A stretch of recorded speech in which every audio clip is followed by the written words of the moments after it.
Welcome back to the David Pakman Show. Greetings. Welcome to the bonus show. I have a quick story to tell from the airport when I opted out of the scanner on my way from Connecticut to Austin. I opted out, and it was very quick. Immediately, this big guy comes over, and he's putting the glove on, and he's pulling the glove like this over his wrist, and he points to me, and he says, "Yankees fan?" And I said, No. He's like, "All right, come on over."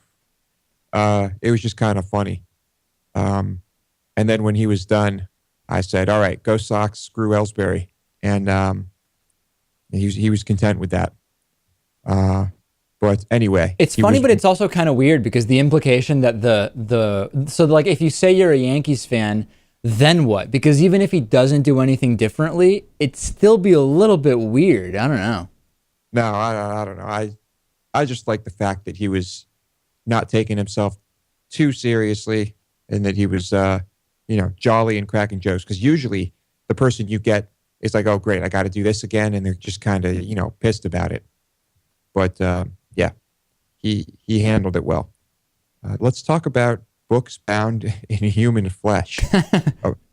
Apparently, the Harvard Library just discovered that they have 2 books bound in human flesh. They thought they had 3. One of them was not human, but this is pretty fascinating stuff. I guess this was not that uncommon in the 17th century when a body would be dissected for research or for whatever reason. It was, I guess, just common to recycle the flesh, and, well, I guess you could find a book with it. Kind of creepy, but hey, whatever. It's going green, right? Even though it's completely biodegradable anyway. Yeah, I actually, let's assume I didn't think it was creepy. How do you have to like preserve the skin in something so that it doesn't degrade over time? Like, I don't get how you do it. Yeah. I think you basically treat it as you would leather. I think it's a similar process. You're like tanning it, like tanning a hide, I guess. Maybe. I don't know. But there is a process, and I'm sure it involves some type of chemicals. Even if it was like customary or whatever, I wouldn't want any flesh-bound books in my house. All right. That's fair. The content of the books was not really anything that was that would relate to the fact that it was bound in human flesh. I think it was just like Roman poetry and French philosophy. So I guess it didn't matter what the content of the book was. But it is pretty interesting. And it kind of reminds me of the movie The Ninth Gate. And that movie doesn't involve books bound in human flesh, but it does involve books. And there's a deep religious component. And have you seen the movie? I have not. All right. It's a Roman Polanski movie. Yeah, like whether or not you like Roman Polanski or not, he's a good director. And it's got Johnny Depp in it. And it's great. He plays kind of like a book dealer who gets tangled up in crazy stuff involving crazy. It's like the only movie I've seen that actually makes books look cool because I'm just not a fan of books. Sorry, I'm not. But Ninth Gate, it's on Netflix. Check it out. I own it. That's how much I like the movie. Which says a lot because you don't have a huge collection of DVDs, right? I mean, you have some, but you're pretty selective in the DVDs that you buy. I am. My collection is probably more than your average person, but I have friends who have hundreds of DVDs, and I'm, nowhere even close to that. I'm actually glad that I never built up a DVD collection because now everything's streaming. There's no reason to be bound by this physical disc. You know what I mean? Well, I don't even carry the cases around. I mean, I just throw them all in a binder, and I'm still glad I have them because some of the movies I have are hard to find, and you can't necessarily stream them everywhere. You also have access to all the special features, and there might be some interesting stuff on there. So I still buy them. True. And you know that it's going to be a high-quality version with good sound and all of that.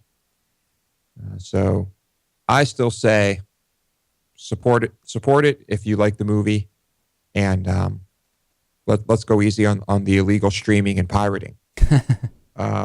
Although a friend of mine just told me about a website where you can basically, it's like streaming of every new movie. Everything's ultra high quality. It's called like Popcorn or something. I haven't checked it out, but apparently it's highly legal but untraceable, and you can just go watch whatever you want. No. Let's talk about Japan's annual Penis Festival. I'm fascinated by aspects of Japanese culture such as this. Apparently, in Kawasaki, Japan, every year there's a festival of the steel phallus. And it's a celebration of the penis and fertility. Everyone's dressed in pink. Everyone has these giant pink penises. And there are like penis lollipops, penis popsicles, penis memorabilia. People posed with sculptures of penises. I have seen some pictures of this. I saw some like a year ago, and I didn't really understand what it was. I thought it was just like a day-to-day thing that in some parts they really were into phallic symbols, but it is an event of sorts. Yeah, it is. And it's probably pretty ancient if I had to guess. Well, okay, 17th century is what they're saying. So maybe not ancient, but certainly fairly old.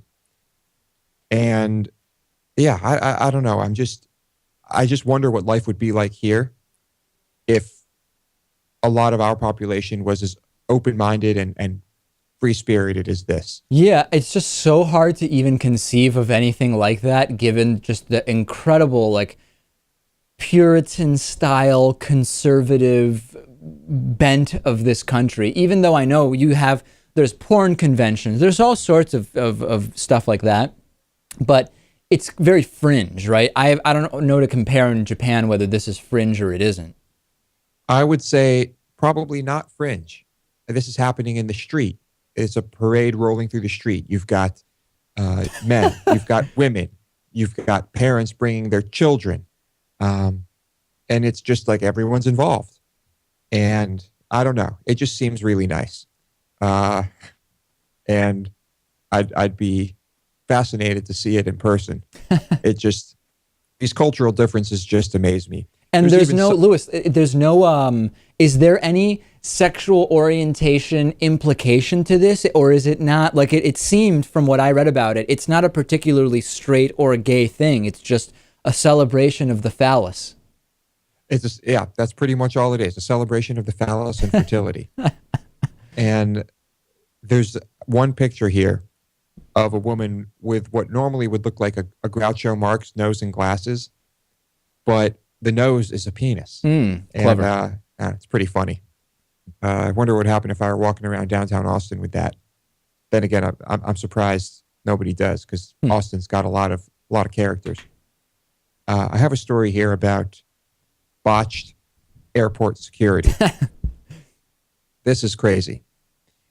A 50-year-old bald guy with like a mustache and a goatee traveled from the United Kingdom to Spain with his girlfriend's passport. He didn't even know it was his girlfriend's passport. When asked for it, he just took it out and handed it to someone. They checked it. They handed it back and said, "You're good." Same applied when he got back. Customs, the works, you name it. When he finally got home, he realized that he had been traveling with his girlfriend's passport. And obviously, these two people look nothing alike. One of them is a blonde woman with long hair, with presumably a female name. And the other is this bald guy. And we talked about how I traveled and I brought a rather large knife onto a plane, and that went unnoticed. Right. That I can see happening from time to time. But how is no one even looking at the picture on the passport? Well, so tell me again, he traveled from where to where? From the UK to Spain. Okay, so, and what country was his passport from? I believe the UK. And does the UK have their own passports or EU passports right now? Because you don't really need a passport to travel within the EU countries. And I know that sometimes the UK, depending on what we're talking about, the UK sometimes aligns with the EU on certain regulations and sometimes it doesn't. like they have their own currency, for example, but at the same time, in other ways, they do align with the EU. It's Right. possible you don't even need a passport, so therefore it's a weird story. Well, I can't tell from the picture if it is an EU passport. I just can't get close enough to see. I can tell that the pictures are very different. But regardless, if your passports are being checked and the picture is completely different, I mean, this is still kind of a big deal, is it Yeah, I not? mean, if we're accepting that the passport was checked, because maybe the guy, I mean, he's asserting this, right? I don't know. I don't know the full story. But this is like, I mean, even if I were traveling from one city to another in our country, when I present my boarding pass to the first TSA agent, I have to show my ID. And this would be on par with me showing, my girlfriend's ID and them just being like, okay, go ahead. Right? Yeah, that's true. No, you're right. I just don't know. Every country's a little bit different, but it sounds like even if you're not required, if you don't require a passport to travel, it sounds like he at least showed that passport wherever he had to show any kind of ID. You're right. Yeah. Well, yeah, who knows? I mean, I know that seeing some doormen operate in this busy downtown region of Austin, I think there are some people who really won't even look at a picture on a busy night or really pay that close attention. But when it's airport security, come on, let's step it up a little. Of course, I'm not accusing the TSA of anything here. Different organization, different people. But yeah, I just thought it was odd. Anyway, that's all I got for today. Anything to add, David? I have nothing. I will mention, I think maybe on tomorrow or Thursday's show, I am not a person who is artistic in any way, but I did make a painting the other day. I went to a painting class and I made a painting. I think I'm going to be showing the painting on the show, and we will open it up to reaction and criticism from the audience. I think that that'll be interesting. I'm curious what people think. I think it's like so simple and really not very good, but I've never really done it before, so I'm actually not displeased with it, I took a look at it, and I was actually pretty impressed. When it comes to drawing or painting, freehand art, I am terrible at doing it with photorealistic things. So I just can't do it. I don't know. I suck at it.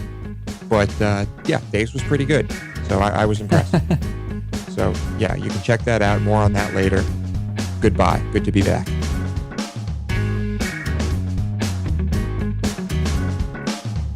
The David Pakman Show at davidpakman.com.